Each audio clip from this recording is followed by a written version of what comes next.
This is pretty much the way I would start any group.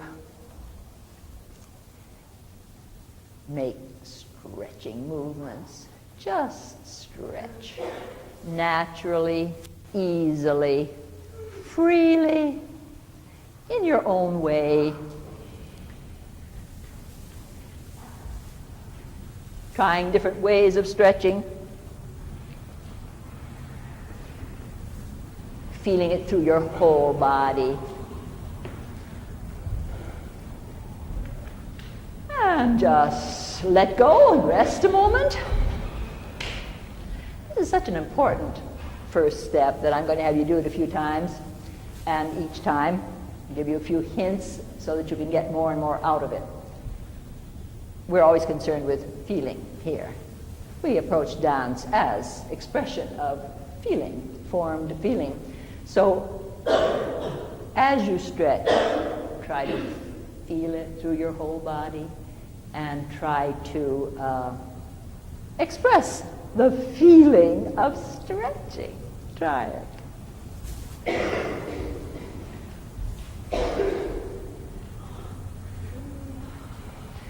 Yes, if your voice doesn't want to stretch too, that's all right. Yes, let's hear it.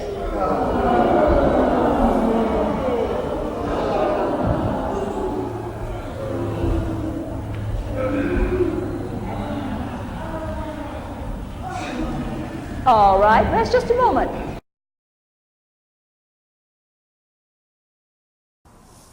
All right, let's make one movement. Whole self in it. Everything you've got. And there's a pause at the end. Now let another one grow out of the first. And end in a pause. And another one.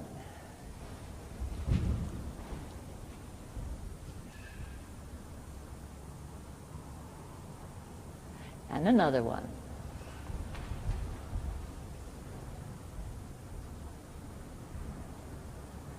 And rest. Now, if as a child you didn't walk down the street over the pebbles or whatever they are, bump, bump, bump, bump, bump, bump, it's the most natural thing in the world to exhale and sound out whatever experience. Oh, yes. I have to tell you, this is everybody who knows me knows this story. As a child, someone wanted me always to scrub my fingernails. Of course, I hated to scrub my fingernails, but as long as I could go,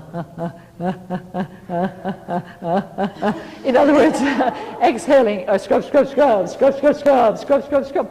Well, what's so good about that? Well, the whole thing it becomes a dance then. Why? Because here we are, we're breathing. No. So this exhale, you just have to take my word for it, is important.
when you were lying on the floor and trying out all these interesting things and all.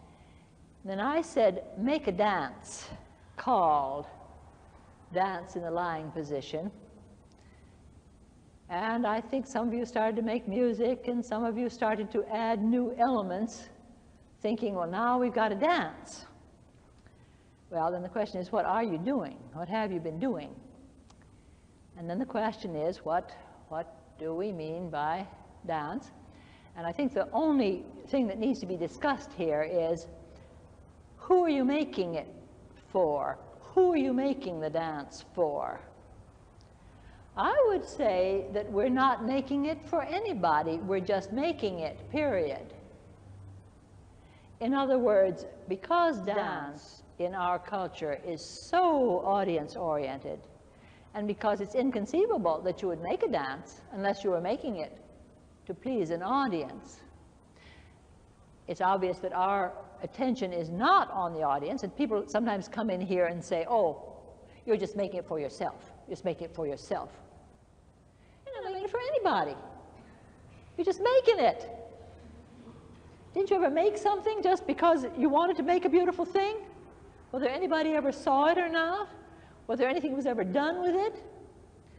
We feel here that all this beauty is everywhere, and we're kind of tuning in on it. And if you really are a dancer or an artist of any kind, you'll just want to tune in on it, and you'll want to make something, you'll want to reveal, you'll want to be an instrument and show forth some of the beauty that's there. And you'll love to share it with other people. You'll love to have people find it beautiful as you see it. But for goodness sakes, don't worry about making it for anyone. And in a case like this, it's one of the reasons that sometimes our dancers aren't free. They are not free to make something that really feels interesting and beautiful because they're afraid somebody isn't going to like it.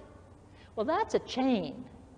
Now, we're interested in freedom, and I want to help you develop, just to liberate and to cultivate your own natural sense of meaningful movement and beautiful movement, beautiful in the sense of meaningful and true and shaped up form, which is interesting and has the whole of your feeling into it.